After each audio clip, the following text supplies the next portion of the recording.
paso al coloquio y creo que lo interesante también es aprovechar el espacio para, sobre todo, ver las preguntas que han lanzado desde el público, que hemos visto que hay unas cuantas.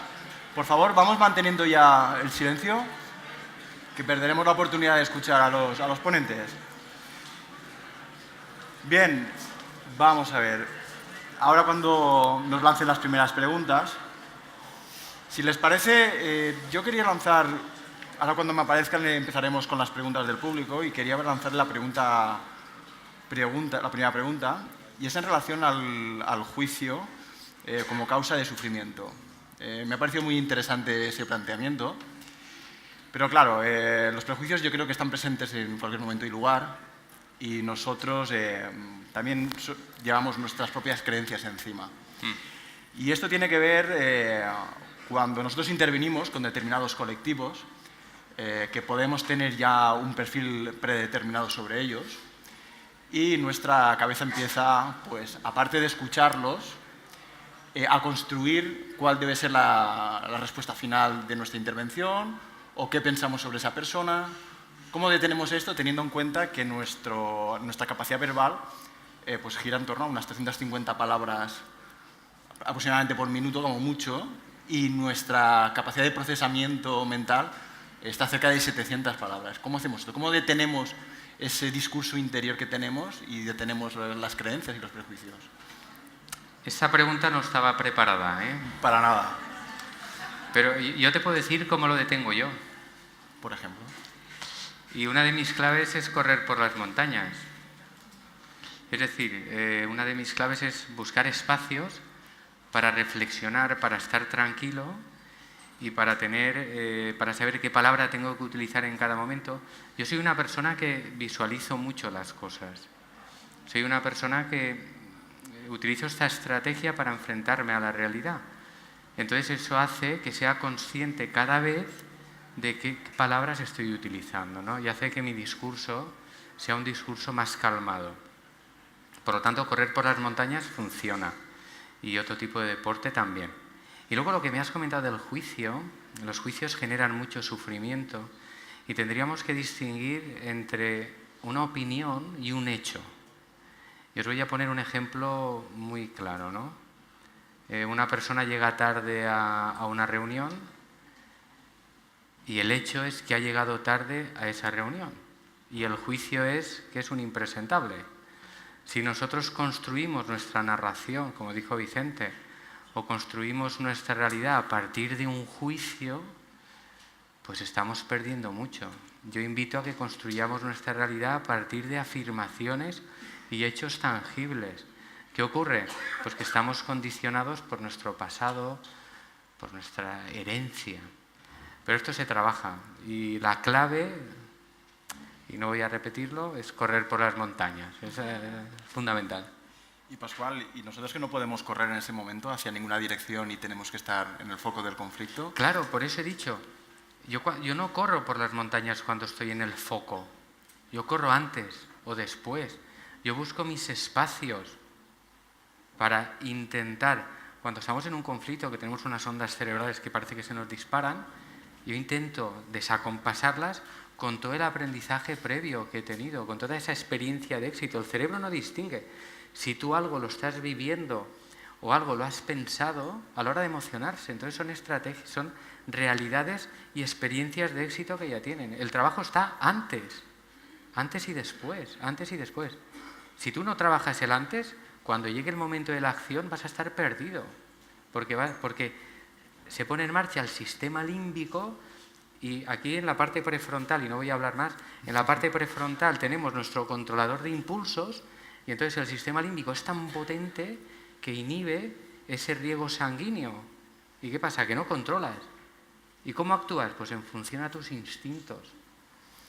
Y Graciela, ¿consideras que hay alguna herramienta que podamos utilizar, aquellas personas que trabajamos en la gestión de conflictos, para detener esos procesos mentales que nos llevan a construir ya una realidad bien distinta de la que quizás nos están intentando transmitir? Sí, claro que podemos, y bueno, es conocernos, ¿no? Es el autoconocimiento el que nos lleva a mejorar como personas y a mejorar como mediadores para los que somos mediadores. esta introspección de la que habla Pascual, que también es uno de los pilares de la resiliencia, porque todo se toca en algún punto, es lo que nos permite preguntarnos y darnos una respuesta honesta y hacer esta evaluación del antes, el durante y el después. ¿Y qué les parece? Bueno, un consejo de hace muchísimos años de una persona muy adulta dentro de la profesión me dijo que lo que mejor que podía hacer era atender a las palabras, es decir, replicar cada una de sus palabras para concentrarme y sacar el máximo rendimiento de lo que me estaban contando y no despegar con mis pensamientos. ¿Qué les parece esa posibilidad? No solamente las palabras, sino todo el lenguaje corporal, digamos, todo lo que acompaña a la palabra y la emoción. Pero sí que somos seres lingüísticos, pero también somos seres emocionales. Y creo que las dos cosas van de la mano, no una más que otra, las dos. Muy bien. Sí, no voy a aportar nada más porque estoy totalmente de acuerdo con lo que dice Gabriela. ¿Sigues? Muy bien. Nosotros en la organización, en Vila-real, llevamos 14, casi 15 años trabajando en el ámbito de la mediación y podemos decir que en cierta medida la mediación nos ha cambiado como filosofía de organización. Pero ustedes como profesionales que también forman a policías, ¿les ha cambiado su perspectiva a la hora de trabajar con nosotros y piensan que hay muchísimo más recorrido en nuestro campo, en el ámbito de la seguridad?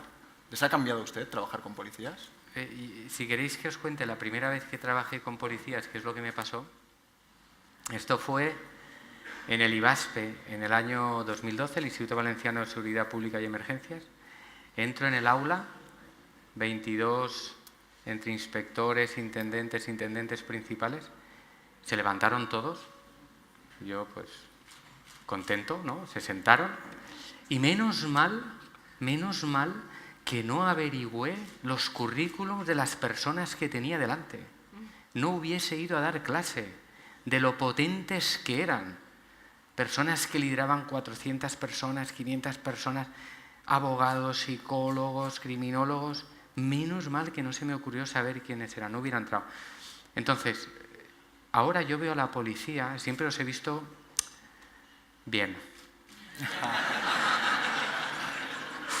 Sí. A mí, ¿sabéis qué me pasa a mí? Yo voy por la calle, veo a un policía, a veces voy con gente y me acerco, claro, os conozco, le doy la mano y digo, pero si son personas normales y corrientes, si no pasa nada. Entonces, lo que sí que quiero añadiros a vosotros es que tenéis un arma, y esto lo he dicho en la exposición, que tenéis que practicar y son las habilidades conversacionales.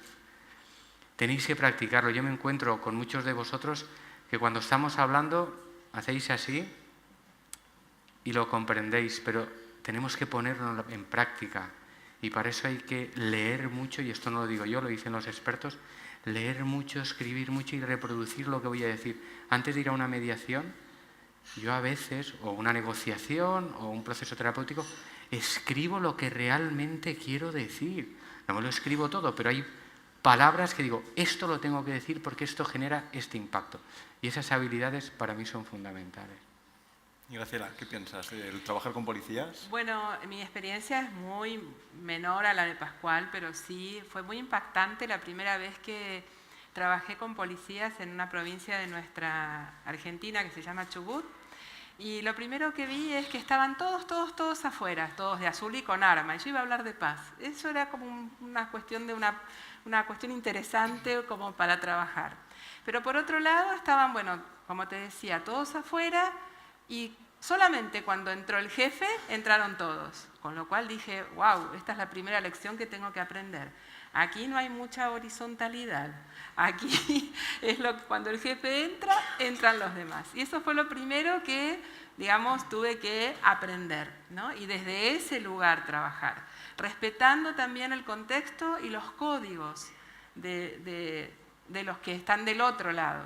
Entonces, esta fue la primera cuestión que aprendí. Para mí fue un gran aprendizaje. Y lo segundo fue que, bueno, en este marco estaban todos de azul y con las armas puestas en el lugar que corresponde. Lo dije, ¿no? Voy a hablar de paz y, bueno, la paz no es que sea la ausencia de la guerra, porque eso es otro concepto, sino que vamos a hablar de todas las violencias cotidianas que nos quitan la paz. y que no tienen que ver justamente a lo mejor con tener un arma o no, sino que son nuestras propias armas internas las que a veces nos violentan y bueno, nos sacan este espacio de paz que todos necesitamos. Y desde ese lugar conversamos horizontalmente. Por lo tanto, tenemos que profundizar, ¿no?, en el ámbito de aquello que nos separa. Seguramente tengamos que trabajar tanto nosotros como la sociedad civil a la hora. Sí, yo creo que todos tenemos algo en común, somos seres humanos. Y desde ahí entonces podemos conversar todo lo que podamos conversar.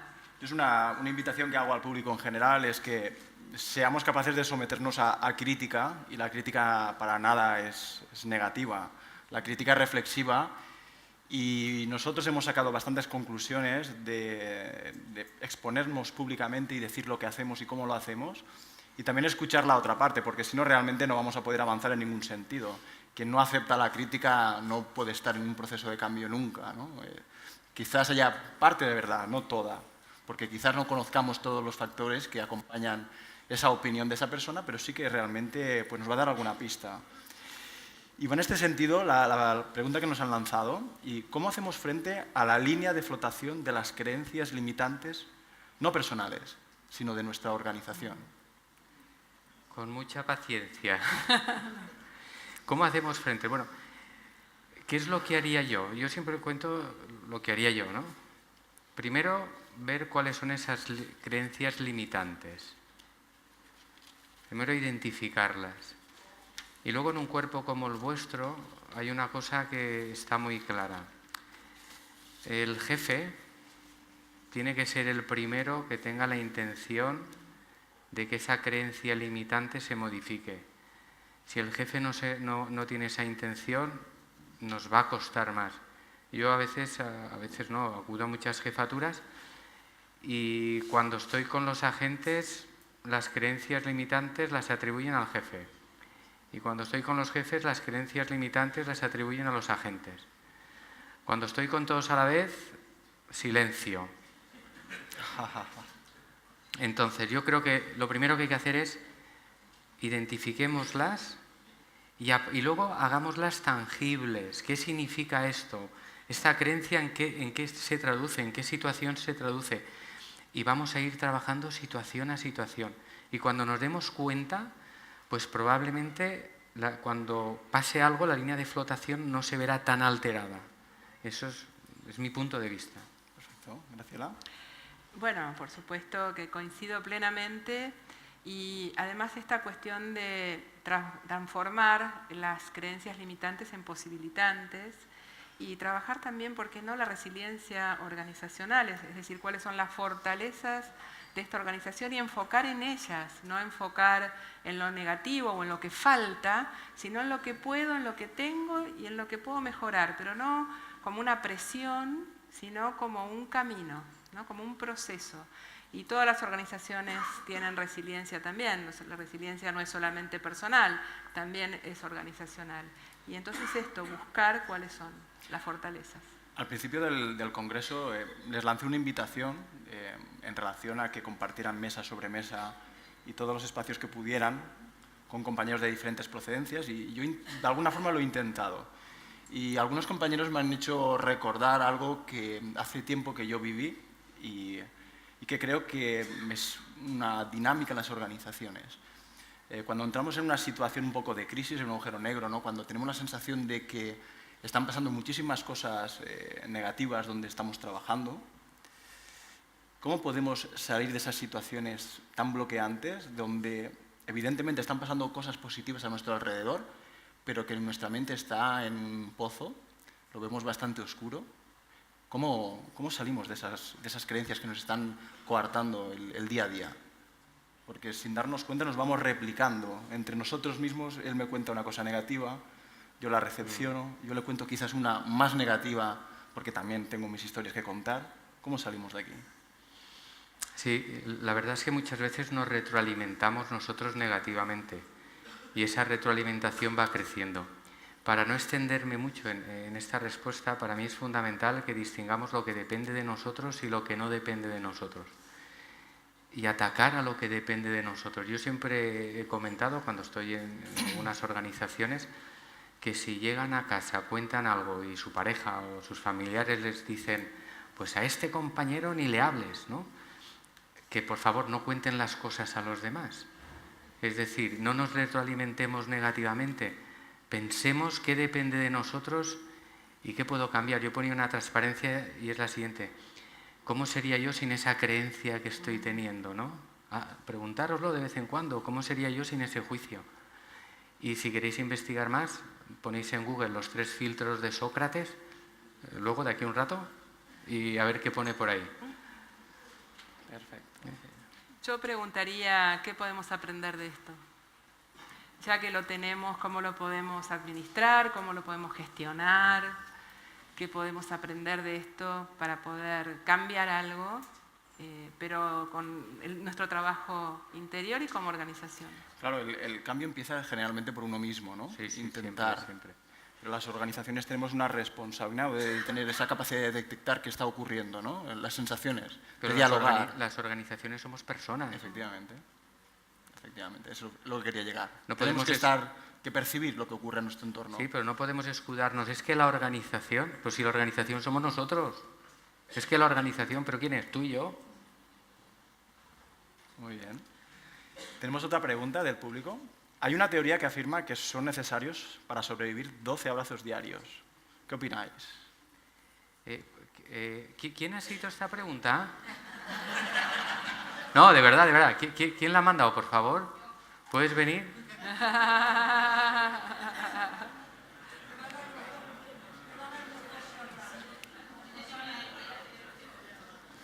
Voy a darle 1, me quedarán 11, pero luego voy a estar todo el día por aquí, ¿eh? Si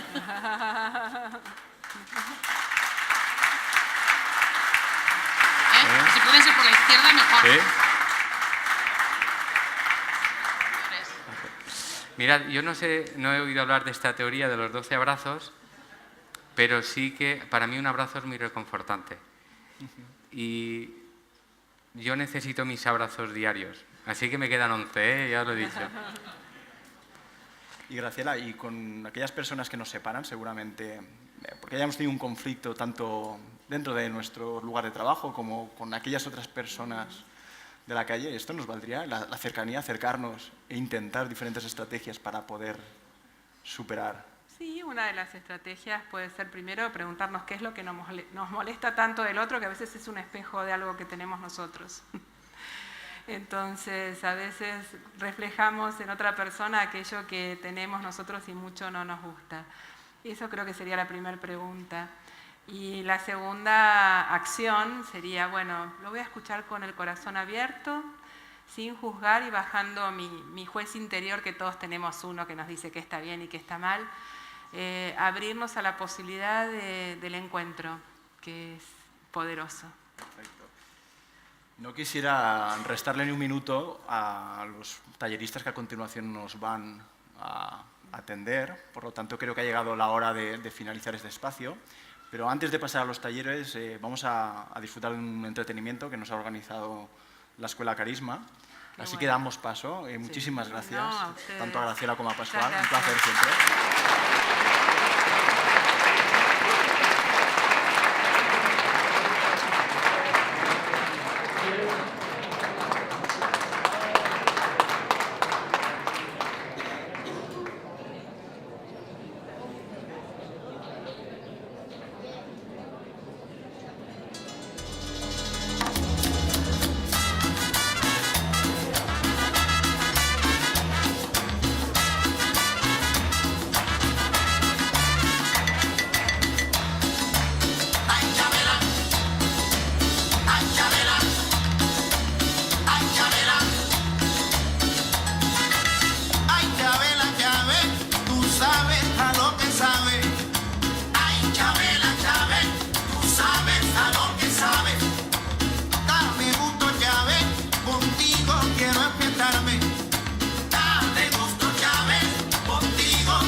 pasó contigo en todos estos años en que no nos vimos. Me muero por saber qué pasó en tu cama.